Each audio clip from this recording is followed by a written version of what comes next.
Olá, seja muito bem-vindo, muito bem-vinda a mais uma edição do Pauta 1, programa que quer te conectar aos principais assuntos do Brasil e do mundo. E nesta edição, o nosso assunto é a crise na coleta de lixo em Goiânia.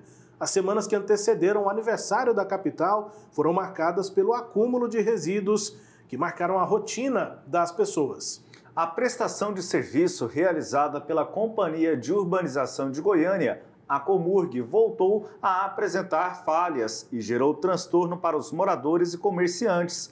Entre vários fatores envolvidos, em mais uma crise estão a demanda por renovação da frota de caminhões e a terceirização de serviços pela empresa. E além das questões administrativas locais, o Pauta 1 destaca também as consequências da crise na coleta de lixo e principalmente quais são as alternativas para o futuro na gestão dos resíduos sólidos. O Brasil tem uma legislação sobre o assunto atualizada, mas ainda não consegue implementar na prática o que já está no papel. E para tratarmos desse assunto, dessa quantidade de assuntos, a gente recebe hoje aqui no estúdio do Pauta 1 o promotor de justiça Juliano Barros, que é especializado, com atuação especializada nas áreas de meio ambiente e urbanismo. Promotor, muito obrigado pela disponibilidade de estar aqui com a gente. Obrigado por atender o nosso convite. Eu que agradeço essa oportunidade dada ao Ministério Público para poder esclarecer os pontos para a sociedade. Bom, promotor, de uma maneira geral, para a gente começar essa conversa, de que maneira o Ministério Público tem acompanhado, o senhor especificamente, essa questão da gestão de resíduos e da coleta de lixo em Goiânia? Nós temos acompanhado essa gestão, não dessa gestão política, mas a gestão de resíduos como um todo, desde 2011 aqui na capital. Acompanhamos desde a exigência para a elaboração do plano de gestão integrada de resíduos sólidos, exigimos também a elaboração do plano de coleta seletiva, do plano de coleta, do plano de varrição, e temos também uma atuação de acompanhamento na mudança de concepção e adequação do aterro sanitário para um centro de tratamento de resíduos. Tem vários assuntos aí que a gente precisa tratar, E para falar deles também, a gente conversou com o presidente da Comurg, o presidente da Companhia Municipal de Urbanização de Goiânia, Alisson Borges. Eu e Samuel Straioto perguntamos sobre vários assuntos ali referentes à gestão de resíduos sólidos na capital, e você confere agora. Presidente Alisson Borges, presidente, primeiro, tratando aí sobre a questão da contratação temporária dos caminhões. Em que pé está a contratação dos caminhões de forma temporária e por que a opção de 30 caminhões e não outro número? Primeiro, quero agradecer vocês aí a oportunidade da gente estar podendo falar sobre o assunto. Muito se especula, muito fala-se a respeito, mas pouco se sabe. É verdade, Nós chegamos a esse número, só para você ter uma ideia, nós hoje precisamos de cerca de 46 caminhões, porque nós temos 46 circuitos. Cada circuito é composto por um caminhão, por um equipamento que trabalha aí os 3 turnos. Nós temos a frota própria, que ela já está obsoleta, nós precisamos aí de dar uma manutenção preventiva, fazer algumas correções, que os caminhões precisam ficar parados, E da forma como nós estamos trabalhando hoje, os caminhões não estão conseguindo ficar parados.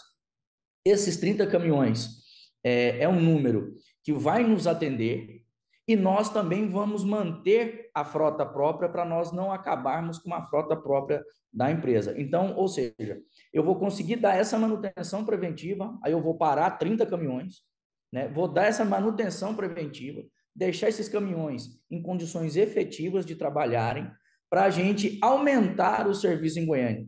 Nós temos algumas solicitações da diretoria, por exemplo, de limpeza urbana, ou Straioto, que ela pediu aí nessa licitação passada, que é a licitação que está vigente hoje, o contrato que está vigente hoje, ela pediu cerca de 95 caminhões caçamba. E nós temos, salvo engano aqui, 45 caminhões trabalhando. Então, nós temos um déficit de equipamento. E não foi por problema de equipamento que estragou e nada, foi porque foi uma decisão do gestor anterior que decidiu por ter poucos equipamentos. Então, nós vamos suprir algumas necessidades também com os caminhões que nós vamos arrumar aqui na nossa oficina. Presidente, só uma avaliação mais específica sobre essas últimas semanas.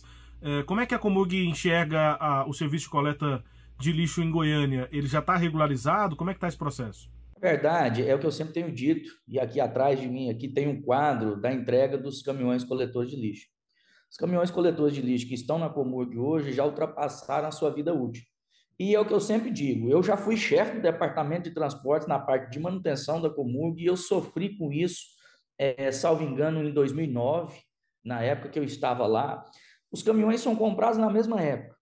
Então, quando eles vão estragar uma peça que é de desgaste natural, logicamente todos os caminhões vão estragar ao mesmo tempo, né? Justamente por não ter havido uma manutenção preventiva. Foi o que aconteceu com esses caminhões. Nós trabalhamos aí para consertar esses caminhões, regularizamos a coleta. É claro que nós vamos manter a força-tarefa, porque em algumas situações nós não conseguimos manter os caminhões reservas suficientes para fazer a coleta. Nós estamos trabalhando nisso e os reservas aí, eu creio que na próxima semana eles estarão já aptos para estar trabalhando na coleta e justamente por isso justifica aí a contratação de mais 30 caminhões para a gente resolver de uma vez esse problema. Essa reserva já da previsão na próxima semana, incluindo então esse contrato temporário, é isso? O contrato temporário, Clailton, salvo engano também aqui, ele deve ser, aconteceu o pregão eletrônico no dia 10 de novembro, eu preciso confirmar essa informação, porque nós fizemos uma alteração no edital, talvez tenha mudado a data, né? Porque por conta que mudou a data da publicação, mas ali, até eu acho que no máximo dia 12 de novembro haverá esse pregão eletrônico, justamente para a gente resolver esses problemas aí. Então, só para a gente entender, 46 é o número considerado pelo menos ideal para realizar a coleta de lixo aqui dos resíduos sólidos aqui na cidade. Então, Isso, esses 30, como vai ser essa distribuição de caminhões? Né? Quantos vão fazer parte de uma reserva técnica e quantos estarão em operação? E aí a expectativa, então, o edital, ele é no dia 10, dia 12 de novembro. Quando que a Comurg espera contar com esses caminhões do contrato temporário? a gente espera, Straioto, diante da nossa necessidade, da urgência, a gente espera que até o final de novembro, o mais tardar na primeira quinzena de dezembro, esses caminhões já estejam disponíveis para a Prefeitura de Goiânia. E a questão do número, só para a gente contextualizar, então 46 é o número, a gente pode Sim, só para te explicar, ideal. então. 46 circuitos nós temos. Então, nós precisamos de, no mínimo, 46 caminhões. Desses 30 caminhões que vão entrar, os 30 serão titulares dos circuitos. Aí nós vamos deixar caminhões da frota própria, de reserva técnica, e esses 30 caminhões serão titulares dos trechos e trabalharão aí os 3 turnos. A Comurg ela pretende, neste caso, pensando aí no futuro, fazer uma nova aquisição, como foi realizada lá em 2017, 2018, ou já faz parte de um programa de terceirização de alguns serviços, o repasse, da coleta do lixo aqui na cidade? Veja bem, Estralhoto, eu sou um contratado da Prefeitura de Goiânia. Eu sou contratado para prestar o serviço. O prefeito tem entendido, e nós também aqui, enquanto gestores, que a parte de limpeza urbana, se você for olhar no panorama geral no Brasil, são poucas as cidades, as capitais, que fazem a coleta de resíduos, a limpeza urbana efetivamente. Então, a gente entende que esse serviço deve ser terceirizado justamente por conta da expertise. A Comurg é a Companhia de Urbanização de Goiânia, ela foi criada para urbanizar e não para fazer a limpeza urbana. Durante a sua vida aí, o seu histórico, a Comurg adquiriu esse serviço, assumiu esse serviço, na verdade, e tem feito até hoje. Foi uma sugestão minha também ao prefeito Rogério Cruz que pensasse na terceirização do serviço. Então, não, nós não estamos pensando em aquisição de novos equipamentos, né? A prefeitura deve lançar aí um edital para terceirização dos serviços e dizer que a Comurg não participa dessa licitação, essa licitação é feita pela administração direta. Então, aí, respondendo a sua pergunta, não, nós não temos a intenção de comprar novos caminhões compactadores. Presidente, quais são os custos atuais da Comurg, no total, né? Qual é o custo mensal da Comurg e qual é o custo específico da coleta de lixo? Esse número eu não tenho de cabeça para você, mas nós temos hoje um custo mensal, colocando folha de pagamento e tudo mais, tudo que nós temos, execuções trabalhistas, né, débitos tributários, parcelamentos fiscais que nós temos que fazer aí, cerca de 57 milhões de reais. Mas dá para a gente avaliar num percentual de quanto a coleta de lixo ela corresponde aí, mesmo assim não tendo essa precisão do número, mas um percentual aproximado de quanto que ela corresponderia do orçamento da Comurg? Straiotas, eu vou te falar um número aqui, assim, porque a gente discute muito e conversa muito, mas é cerca aí de, salvo engano, aí 10 milhões de reais toda a parte de limpeza urbana, tá? Mês, né, presidente? Por mês. Por mês. Toda a parte de limpeza urbana, tanto a coleta quanto a remoção de entulhos, de galhadas, tudo no tocante. A limpeza urbana gera aí em torno de 11 milhões aí, salvo engano, o número. Eu posso te passar esse número depois, se você quiser. Mas esse não é o custo geral da companhia, né? Salvo engano, estava ali em torno de 36, entre 30 a 35 milhões, né? Na verdade, esse aí era o valor do contrato anterior que nós tínhamos, né? Nós somos limitados a faturar um valor, né? Esse valor aí, o máximo que nós podíamos faturar, nós começamos faturando 32 milhões e depois o reequilíbrio econômico financeiro do contrato, nós podemos faturar um pouco mais. Na verdade, o custo da Comurg, ele é mais alto, tanto que nós acumulamos aí um déficit de uma média aí de 10 milhões de reais por mês aí, em torno do nosso déficit hoje deve ser uns 150 milhões de reais. E neste caso, presidente, pensando se a Comurg não tem um interesse, né, de fazer a terceirização, ou melhor, a aquisição de novos caminhões, se há um interesse da administração direta de terceirizar parte dos serviços que hoje são executados pela companhia, como fica a gestão do aterro sanitário neste caso? A gestão do aterro sanitário é um outro ponto. Nós estivemos, Straioto, em Portugal, a pedido do prefeito Rogério Cruz, em busca, e aí, de tecnologias, em busca de conhecimento, de técnicas de gestão de resíduos, né, da destinação dos resíduos. Só para você ter ideia, uma planta hoje, um centro de triagem, para você colocar um centro de triagem efetivo, para fazer uma triagem adequada da coleta seletiva, para a gente não mandar resíduos que diminuirão a vida útil do aterro sanitário, por exemplo, cerca de 40 milhões de reais uma planta de um centro de triagem. A administração pública, ela não tem condições de fazer esses investimentos. Nós temos condições de aproveitar ali o gás que é produzido na aterro sanitário. Para isso também precisa de um grande investimento, um investimento alto, né? Existem empresas que são especializadas, empresas no mundo inteiro e no Brasil também existem essas empresas que fazem esse beneficiamento em detrimento da melhoria da gestão da administração pública. Então, o aterro também seria um item que deveria ser terceirizado. Eu não sei como o prefeito está levando isso adiante com a sua equipe, mas provavelmente o aterro também será terceirizado. Presidente da Comurg, Alisson Borges, muito obrigado, viu, presidente, pela disponibilidade aqui de conversar com a gente. Bom trabalho aí para o senhor. Eu que agradeço, me coloco sempre à disposição aí para estar esclarecendo aí quaisquer dúvidas. Um abraço, fiquem com Deus. Valeu, presidente. Obrigado, presidente. Valeu, um abraço, até mais. Vem tomar um café comigo aqui depois. Bora. Abraço, até mais.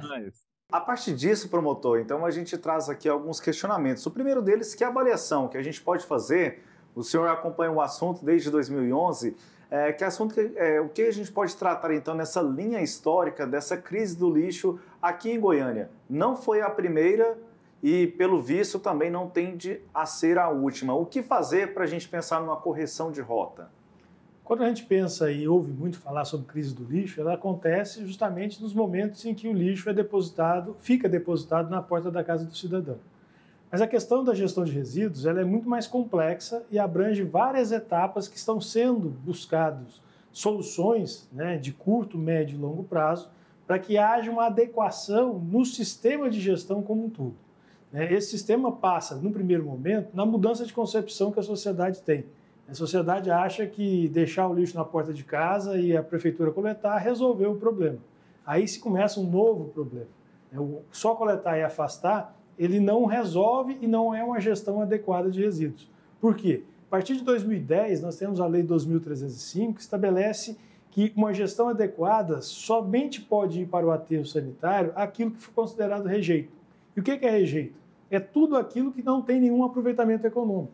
Então, precisa-se fazer todo um processo de educação da população, de coleta seletiva, triagem e melhoria também do aterro sanitário, para que a gente possa, ao final, falar que estamos fazendo uma gestão adequada. Ou seja, então, na prática, diminuir o volume de resíduos que hoje é levado lá para o aterro sanitário. Há coleta seletiva aqui na cidade, mas aí a informação é que todo o material que é reciclado em Goiânia, ele é maior do que a média nacional, mas está em torno ali de 5% a 6%. Precisa aumentar esse percentual de material reciclável para que se possa diminuir o que chega lá no aterro? Perfeito. Nós estamos hoje em torno de 5%, mais ou menos, de desvio desse material, que é reutilizável do aterro sanitário. A meta para o ano de 2023 já é de 22%. A meta para 2024 já é 30%. Então, precisamos melhorar cada vez mais essa gestão. E ela passa, em primeiro lugar, pela responsabilização do próprio consumidor final, assim dizendo, do próprio contribuinte, o cidadão comum que está em casa. Por quê? Todos nós, né, geramos resíduos. Toda atividade humana gera resíduo. E por gerar resíduo, todos nós, de acordo com o princípio do poluidor-pagador, todos nós somos considerados, de uma certa forma, poluidores. Por isso, nós temos que tomar ações ou pagar pela poluição que nós criamos. E uma das medidas para o cidadão comum, dentro da responsabilidade compartilhada pelo ciclo de vida do produto, é que cada um tem que fazer a separação em casa daquilo que é reaproveitável, daquilo que não é reaproveitável, e destinar isso conforme os programas de coleta seletiva do seu município. Então, a separação em casa, ela não é só um modismo, ela é uma obrigação também dada ao consumidor, dada a sua responsabilidade nessa gestão de resíduos. Lembrando, todos nós geramos resíduos. Promotor, em relação a essa última crise, que reflete outras crises também, que a cidade se viu acumulada sob lixo, a gente pode dizer que a Comurg encontrou onde essa falha na prestação de serviços? É um problema recorrente, né? Nós tivemos, nesse período longo que eu falei, de 2011 até 2023, outros períodos também de crise na parte de coleta, né? Como eu disse, nós exigimos e acompanhamos a elaboração de um plano de coleta. A Goiânia tem esse plano de coleta, dizendo quais dias vão passar, o caminhão vai passar, qual o horário, né? Falta uma comunicação melhor para a sociedade, para saber o horário para poder colocar o lixo na porta de casa, né? Não é de manhã, vai passar no final da tarde e o lixo aí gera problemas como um todo na cidade, mas esse problema, como eu disse, ele é recorrente. Ele é recorrente por uma simples situação constatada em Goiânia. Goiânia, acredito eu, que seja a única capital do país em que uma companhia pública faz esse tipo de gestão. Nos outras capitais do país, todas as outras, quem faz esse tipo de atividade é uma empresa do setor privado contratada para fazer isso. Qual é a grande diferença? É que no poder público há umas amarras naturais, né, que estão estabelecidas, que diminui o dinamismo de uma gestão dessa atividade. É uma atividade que demanda uma mão de obra muito grande, é uma atividade que demanda uma celeridade e ter caminhões na rua o tempo todo, né? E o município, por meio da Comurg, né, ele tem uma dificuldade de contratar, de repor peças, de comprar caminhões e assim por diante. Então, esse era um problema que vem se arrastando ou se desenvolvendo, assim dizendo, né, desde 2007, quando o município retomou esse serviço para ele e repassou para a Comurg. Desde 2007 até 2020, esse trabalho foi feito pela Comurg sem nenhum contrato específico dessa atividade. Em 2020, que essa atividade foi regulada pelo município, né, estabelecendo os critérios e os padrões mínimos para a prestação desse serviço. E a partir dessa regulação é que foi feito o contrato, né? Então, se a Comurg só exercesse essa atividade, né, daria-se condições de você presta o serviço, o município paga o serviço prestado e você tem condições de ter controle. Só que a Comurg, além dessa função de coleta e gestão do aterro, ela tem outras atividades que são feitas pelo município. A gente vê comumente, até o município tem esse hábito, de qualquer obra que acontece, ou qualquer necessidade de uma obra mais emergencial, o município manda a Comurg fazer a obra. E até manutenções, né? Manutenção de praça, coisas que podem parecer pequenas, mas despende servidores, né? Inclusive recursos, né? De recursos públicos e assim por diante. E isso não sei se está vinculado ou não a algum contrato. Uhum. Né? E aí gera problemas de caixa, porque a empresa, para poder... nada sai de graça, né? Então, o dinheiro que está fazendo uma praça deveria ser para manutenção do caminhão. Então, para evitar para evitar esse problema, desde o início da crise do ano passado, de setembro do ano passado, né, nós já tínhamos problemas recorrentes na coleta. Nós começamos umas tratativas em termos estruturais com o município, buscando o quê? Que ele percebesse que a Comurg não daria conta, não dá conta de fazer esse tipo de atividade. Foi então que o município lançou o edital para terceirização do serviço de coleta e varrição. O edital teve alguns problemas, alguns questionamentos junto ao Tribunal de Contas dos municípios, e a partir daí nós nos reunimos, tanto o Ministério Público de Contas, o Tribunal de Contas dos municípios e a Comurg e a CEINFRA, para tentar aparar todos esses problemas tidos no edital e visando acelerar essa contratação. Visando aí sim, obviamente, tentar solucionar um problema, dar mais estabilidade à prestação do serviço. Óbvio que é um serviço público contínuo, né, que demanda de recursos, né, recursos financeiros, e óbvio que qualquer um que for contratado também, se o município parar de pagar, vai ter o mesmo problema. Né? Então a questão é muito de estar acompanhando todo momento a execução do serviço e a prestação do contrato. Durante esse período, nós vimos, durante esse período de 2011 para cá, né, pegando esse recorte histórico, nós já vimos declarações políticas de que se terceiriza ou se privatiza a Comurg, ou se terceirizam os serviços, isso poderia aumentar o custo da coleta dos resíduos sólidos aqui em Goiânia. E há uma defesa, nós vimos agora há pouco na entrevista do presidente da Comurg, que há essa intenção de terceirizar serviços. E aí há uma diferença. Na sua avaliação, a terceirização por si só, ela é viável, ela atende aquilo que a cidade precisa, ou de fato a privatização ela seria uma melhor saída na sua análise? É um serviço público que precisa ser prestado de forma contínua e com qualidade. Né? A limpeza é igual a limpeza da nossa casa. A limpeza da nossa casa, ou você limpa ela bem ou você limpa ela mal. Você quer que sua casa esteja sempre limpa de uma forma com qualidade. Toda atividade com qualidade, obviamente, pode haver um custo mais elevado. Mas aí é que está. Quando a gente trata a questão de gestão, a gente tem que pensar a gestão dentro de um contexto geral. Óbvio que se nós partirmos para ações de educação ambiental, comunicação social com a sociedade, mostrar para a sociedade que ela tem também a sua parcela de contribuição e que ela vai pagar a conta de uma forma ou de outra, né? Seja com a instituição de taxa, que, aliás, já é obrigatória por parte da definição do novo marco legal do saneamento.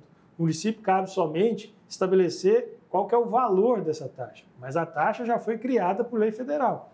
Agora, o município tem que estabelecer esse valor sob pena de ser classificado como renúncia de receita. Se o município tiver receita para fazer a atividade, beleza, não precisa cobrar dos munícipes. Nesse sentido, o Ministério Público pode mover alguma ação, porque essa discussão, ela está, o município chegou a enviar um projeto à Câmara de Goiânia, esse projeto está parado, inclusive, não há, inclusive, o mesmo arquivamento, não é?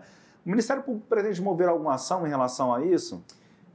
Boa pergunta sua. A questão é que, quando se trata de políticas públicas, né, mover uma ação é a parte mais fácil para que nós possamos fazer. Eu sento lá, digito e em meia hora está pronta a ação. Mas não se resolve o problema com a velocidade que a gente precisa. Então, nós estamos num processo de negociação, de convencimento, reuniões periódicas, de acompanhamento com o município há muito tempo. Né? No caso da taxa de Goiânia, o município realmente encaminhou o projeto de lei, mas o próprio município pediu o projeto de volta. Quer dizer, então, que ele não encaminhou o projeto de lei nesses termos. E a argumentação é de que estaria refazendo os cálculos para reencaminhar à Câmara Municipal. De qualquer forma, né, o Tribunal de Contas dos municípios já está cobrando dos prefeitos uma posição em relação a isso. Lembrando, né, a gente paga naturalmente, não que eu queira aqui, ninguém quer aumentar tributo, mas é uma realidade que a gente não pode esconder. A gente paga água, paga esgoto, paga luz, energia, paga telefone, né? Todos os serviços públicos essenciais, todos eles à medida do uso. E todos nós geramos resíduos. Então, nada mais justo também com a política pública, já que nós somos poluidores pagadores, nós também temos que pagar pelo nosso resíduo. Óbvio que seria interessante ter algumas medidas de incentivo. Óbvio, além da tarifa social, né, do custo mais baixo para as populações mais carentes. Alguns incentivos. Aqueles que separarem corretamente, eles teriam um desconto, algo nesse sentido. Para quê? Para viabilizar e diminuir o custo da gestão, né? Porque não é uma gestão barata.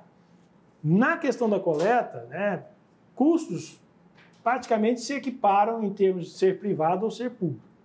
Na gestão do aterro, o custo privado é muito menor do que o custo público.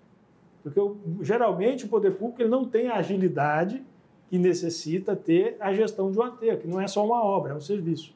Então, provado também muito, nacionalmente, né, e o novo marco legal do saneamento atendeu isso, né, que atendeu as demandas vindas dos prefeitos, né, no sentido de que o poder público ele não tem recurso suficiente para bancar essas obras, tanto de água e esgoto, quanto de resíduos. Né, isso é fato. E abrindo mão disso, ou chamando a iniciativa privada para poder fazer essa gestão. Ou seja, dentro de um contexto histórico, já há sinais, não só nossos, né, mas sinais políticos, dizendo que o poder público tem uma dificuldade muito grande de fazer a gestão dessa política pública. Promotor, e pensando agora nos reflexos disso para a sociedade, né? A gente entende que é uma gestão complexa, que envolve vários setores.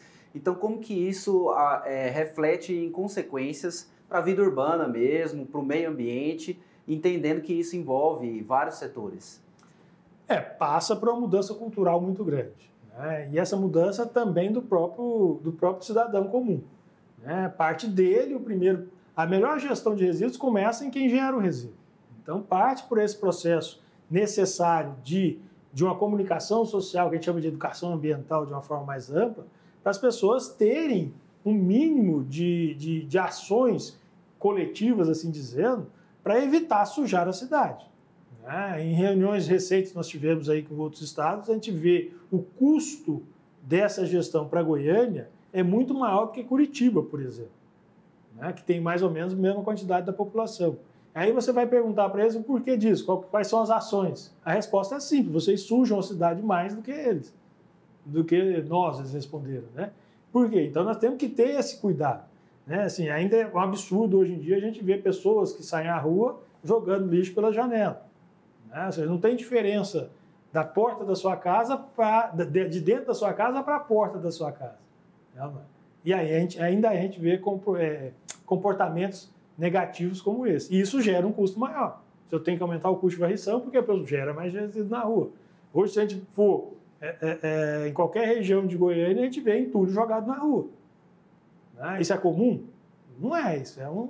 Acho que a gente tem que aceitar o nosso defeito, assim dizendo, como população em geral, e tentar mudar isso. Então, toda a população precisa ter essa mudança. Obviamente que, caso a população não se adeque, né, ou seja, não faça a sua parte, o custo dessa gestão pública vai ser maior. Quer dizer que isso vai refletir necessariamente no valor da taxa lá na frente, que vai ser maior para cobrir esses custos que as pessoas não estão tendo esse cuidado dentro da própria cidade. Gente, é simples, tentando simplificar, é a mesma regra dentro de casa. Sim. Né? Se a gente sujar muito dentro de casa, não vai dar trabalho para limpar? É a mesma coisa. Promotor, sobre essa questão dos impactos, a crise em si, né, o fato do lixo ficar acumulado, quais são os impactos para o meio ambiente? Eu sei que a pergunta pode ser meio óbvia, né, porque todo mundo vive isso na pele, mas com uma avaliação talvez um pouco mais próxima, mais técnica, o que isso causa quando há uma crise na coleta? Não, causa fatores tanto sociais, psicológicos e ambientais. Né? É ruim para as pessoas que se sentirem num ambiente sujo, psicologicamente falando. Uhum. Socialmente, gera um problema geral. Se já está sujo, vou sujar mais porque não vai ter problema, entendeu? E ambientalmente falando, é um risco de transmissão de doenças, de aumento de vetores, né? Esses sacos de lixo serem revirados, isso vai para as bocas de lobo. Nós estamos no início do processo chuvoso, isso vai entupir, vai gerar alagamento, ou seja, é péssimo para todos. O alagamento que já é causado por um monte de fatores em Goiânia, e isso pode piorar, né? Exatamente. A questão de drenagem é um outro problema sério em Goiânia. Uhum. Recentemente, dando um exemplo, né?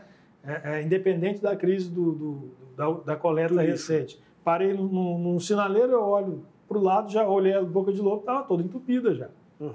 E é limpa constantemente. Então, isso é um processo que a população precisa melhorar essa conduta dela para ajudar a cidade a ficar mais limpa. Promotor, essa crise na coleta de lixo, ela diz muito sobre a gestão dos resíduos que a gente já tem abordado aqui. Então eu queria que você falasse um pouco mais sobre como que funciona a gestão do aterro sanitário em Goiânia. No aterro sanitário, a situação é um pouco mais complexa.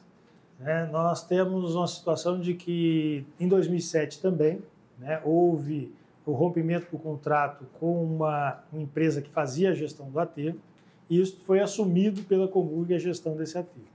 O que acontece? O aterro tinha um licenciamento, e desde 2011, e não cumpria algumas condições desse licenciamento, e desde 2011 esse licenciamento foi suspenso, e foi extinto, e com base nisso tem funcionado desde lá para cá sem licença. Em 2014, nós, depois de tentarmos resolver a questão de forma consensual com o município, nós tivemos que propor uma ação, e em 2020 nós chegamos a um acordo para poder readequar o aterro. Então, o que aconteceu no aterro? Muito dali foi operado, obviamente com conhecimento das pessoas que estavam lá, mas em razão de não poder ser ampliado por ter uma linha de transmissão que cortava dentro do aterro, ele foi, como eu disse, ele foi ampliado no olho do maquinista. E isso gerou um relatório do BID, não lembro quando, posteriormente a isso, em que relatava riscos de desalamento, riscos de desmoronamento, de explosão, de pegar fogo, uma série de coisas, porque não tinha nenhum tipo de controle e nem monitoramento na atividade do aterro. Então, nós chegamos a um acordo em 2020, primeiro, o município nem sabia o que estava construído ali mais. Então, que o município apresentasse um estudo de como é que estava a construção atualmente, o que estava lá construído, e o que precisava, em termos de projeto, para transformar o aterro num centro de tratamento de resíduos, onde ele vai ter que tratar o chorume, vai ter que fazer a triagem secundária, vai ter que fazer a compostagem, vai ter que fazer o aproveitamento do gás, uma série de coisas. Então, todos esses estudos foram exigidos, foram contratados pela Comurg, foram feitos, estão bem feitos esses estudos, e agora nós estamos na fase justamente de definir o prazo para a implementação dessas obras. Nós estamos negociando com o município justamente esse prazo. Paralelo a isso, chegou a informação de que o município tentou fazer uma licitação para a iniciativa privada. Nós até falamos, calma, que nós temos que terminar o estudo para saber o que precisa ser feito.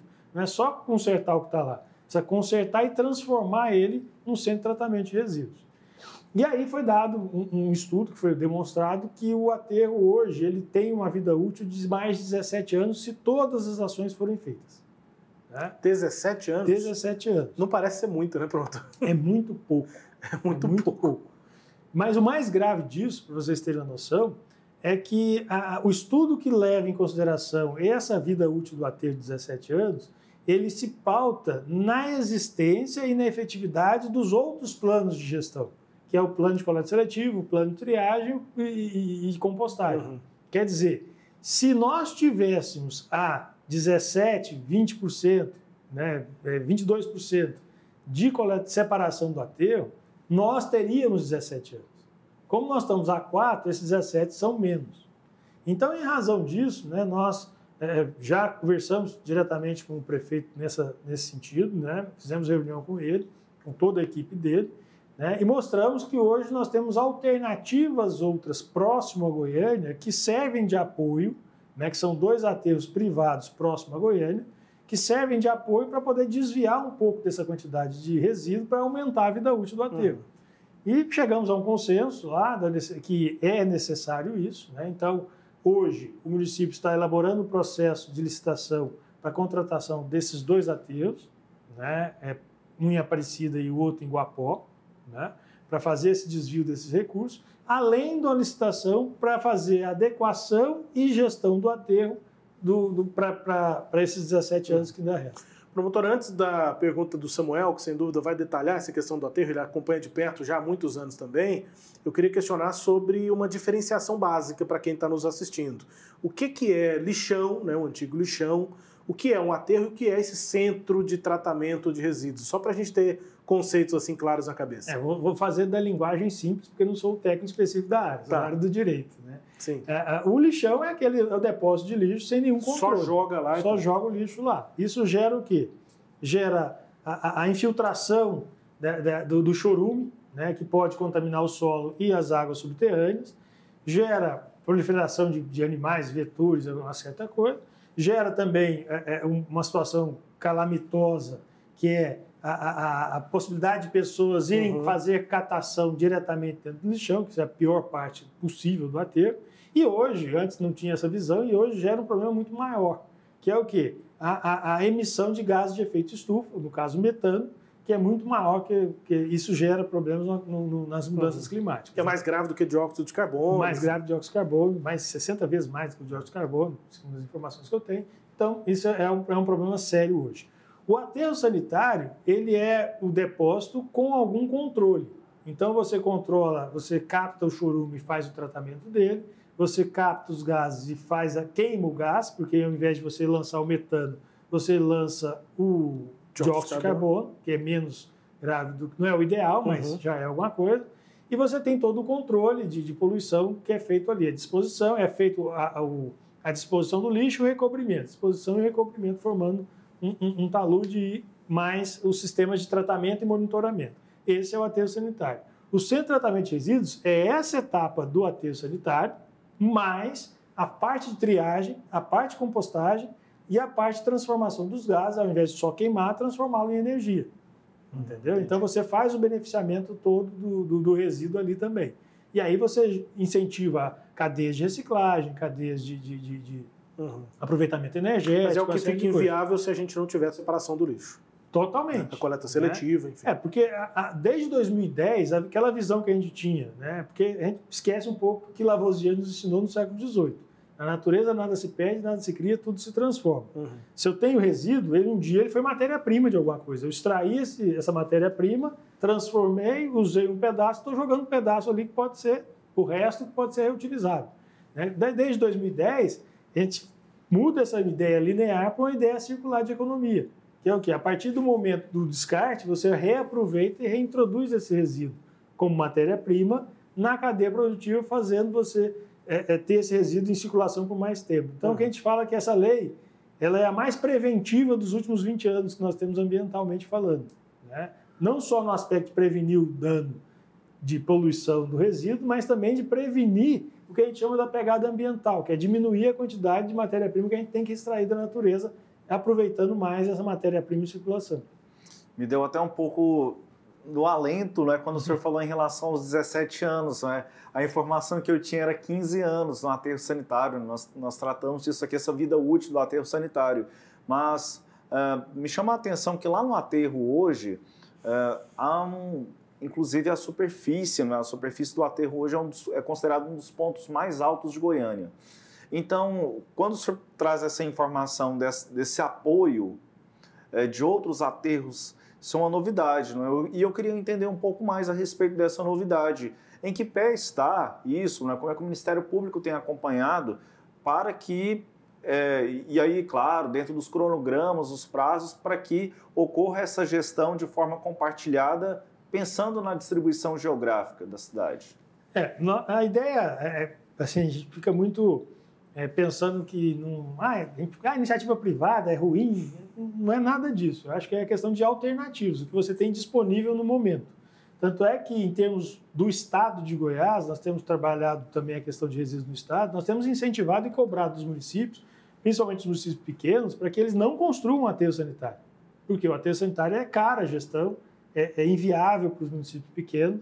Então, que nós estamos incentivando que eles caminhem para os aterros privados, que é o que a gente chama de regionalização natural que ocorreu no Rio Grande do Sul, Santa Catarina, Espírito Santo, estados do Nordeste, Minas Gerais, tem solucionado o problema dessa forma. Mas tem uma distância limite também para esse transporte. Por isso que a gente chama de regionalização natural, porque a demanda, ou seja, a necessidade de ter aterros em umas regiões vai chamar a atenção para a iniciativa privada ir lá instalar o seu aterro para que esses municípios possam ir lá colocar.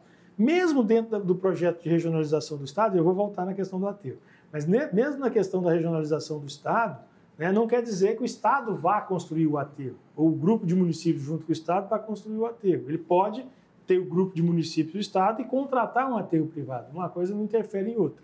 Mas na questão do aterro aqui, igual eu falei, está no mais alto aqui, do ponto mais alto da capital, né, justamente por aquilo que eu falei, ele foi aumentado no olho do maquinista. Né? em razão de não ter outra alternativa. Então, o que nós estamos buscando agora, o quê? É que até esse acordo, nós estamos pensando até o final agora de novembro, nós vamos fechar esse acordo, é que até o final deste ano se lancem esses editais, dessas contratações desses 2 aterros, desses 40% dos resíduos, não vou falar que os 2 aterros, porque um só pode ganhar, né?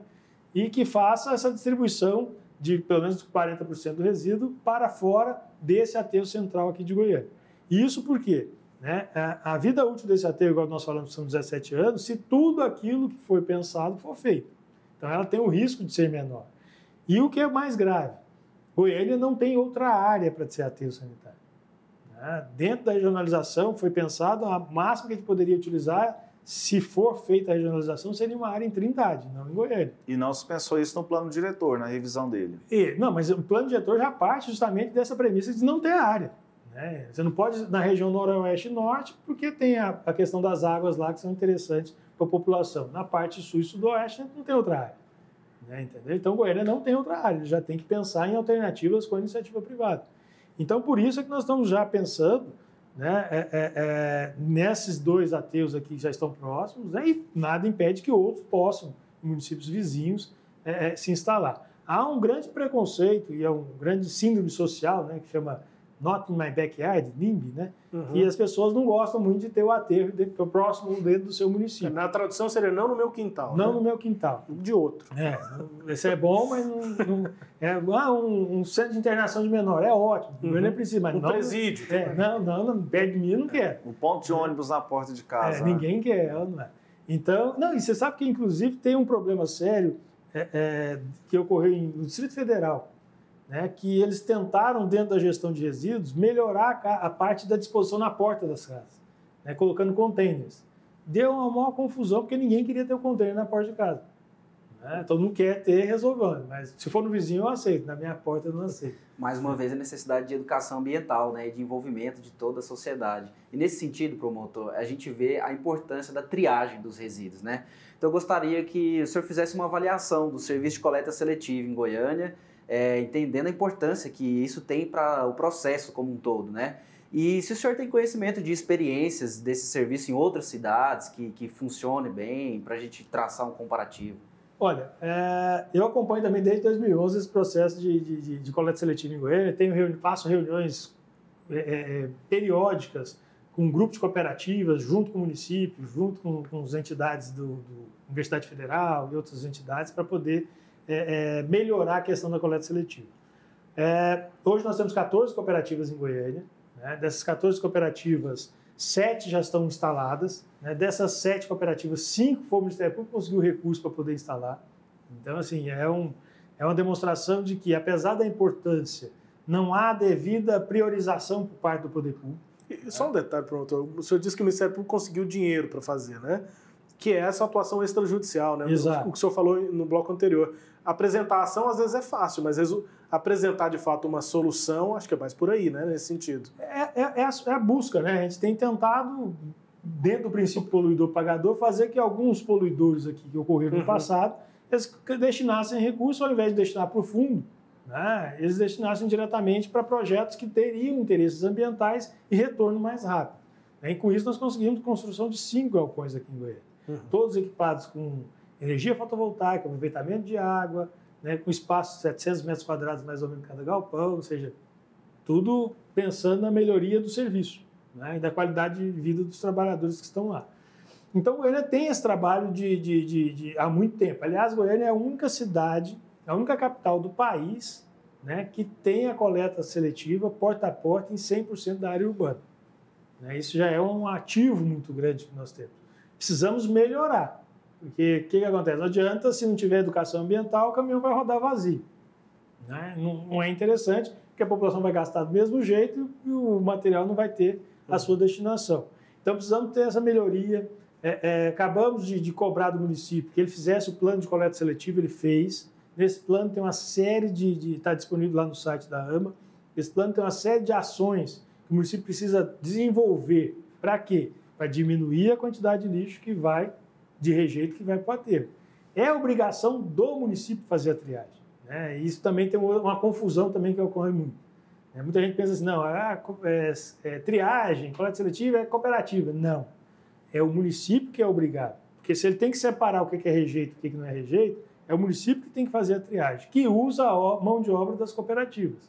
Você tem ideia, o programa é desde 2007, agora, dentro do novo contrato da Coburg, é que se tem a previsão de contratação dessas cooperativas. Não é uma bolsa, é contratos de prestação de serviço. E agora nós estamos exigindo que sejam contratadas as cooperativas para a prestação de serviço de triagem. Então, é um outro avanço que nós temos. Além disso, o que precisa é justamente, foi criado agora recente, um comitê da coleta seletiva, assim dizendo, né, que é um grupo intersetorial do município, das diversas secretarias, para fazer a gestão da coleta seletiva, um decreto recente, no começo de outubro agora, né? E o que nós estamos esperando do prefeito é que ele efetive e oficialize o programa de coleta seletiva. Porque, feito isso, né, o cidadão comum ele se torna obrigado a fazer a separação em casa da mesma forma como nós fomos obrigados a botar o cinto de segurança, usar o capacete, atravessar na faixa, né, e outras ações que são de interesse social. Nós vamos ter que fazer esse trabalho de comunicação com a sociedade para saber que dia que passa o caminhão da coleta seletiva, o que ele separa, o que ele não separa, e mostrar e fiscalizar aqueles que efetivamente não cumprirem, né, serão multados. Mas a ideia é que isso se torne um hábito das pessoas para aumentar a quantidade de desvio desse material do aterro sanitário. Punição, promotor? Teria punição para quem não separar? Como é que funcionaria? Na Lei 9.605, que é a Lei de Crimes e Infrações Administrativas Ambientais, já tem um dispositivo, um tipo administrativo, que configura a infração administrativa não separar o resíduo, desde que o projeto esteja, desde que o programa de coleta seletiva seja oficializado. E é o que nós estamos cobrando com o município, porque já tem o programa, só falta oficializar para poder dizer à população quais os dias da semana, qual a forma de separação para poder efetivamente ter um mecanismo de fiscalização. Mas o objetivo não é esse, o objetivo é não precisar fiscalizar, é que as pessoas comecem a fazer essa separação, né? Porque isso vai diminuir necessariamente o custo dessa operação de gestão lá na ponta. E as pessoas terem isso na cabeça, né? Isso é uma coisa que eu não tinha e eu passei até viajando, porque tem muitos lugares aí fora do país em que você vai e é uma regra muito definida, né? Você não pode pegar a sacolinha de lixo e colocar no prédio, não tem uma lixeira grande no prédio para você. Não, o lixo fica dentro da sua casa e numa hora marcada, num dia marcado, aí que você pega esse lixo e leva até algum lugar que pode ser ou não tão perto assim da sua casa. E a gente aqui é tudo muito fácil, né? Você produzir uma quantidade grande de lixo. E eu passei a ter essa noção de quando eu viajo, eu preciso. Uma das coisas que eu preciso saber, principalmente alugando um Airbnb, alguma coisa assim, é o que eu vou fazer com o lixo que eu vou produzir. Quando você tem que se perguntar isso, você produz menos lixo, né? É fato, é a teoria das janelas quebradas, né? Quando você... É um dos efeitos negativos quando há acúmulo de lixo na rua. Se já está sujo, eu vou sujar mais, não vai ter diferença. Se está limpo, eu me sinto constrangido de sujar. Né? Então, acho que essa que é a noção maior que a gente tem que ter. Compelido, né? Também fazer parte de uma ação que tenha como foco a limpeza, enfim, uma gestão mais adequada dos resíduos sólidos. Promotor, muito obrigado pela presença com a gente aqui no nosso programa. Foi um prazer ter ouvido, né, tantas informações com o senhor e um ótimo trabalho para o senhor. Muito obrigado a todos, obrigado pela oportunidade. É sempre uma honra e uma satisfação estar aqui com a TV Sagres. Isso, com o Sistema Sagres, promotor Juliano Barros, com atuação especializada em meio ambiente e urbanismo, tratando a partir da coleta de lixo em Goiânia dessa última crise, a gestão de resíduos sólidos, gestão do aterro sanitário, enfim, um ponto importante é a nossa consciência. Fica esse recado também aqui do Pauta 1. Obrigado pela sua companhia até aqui, até a próxima edição do Pauta 1. Fique conosco aqui no Sistema Sagres.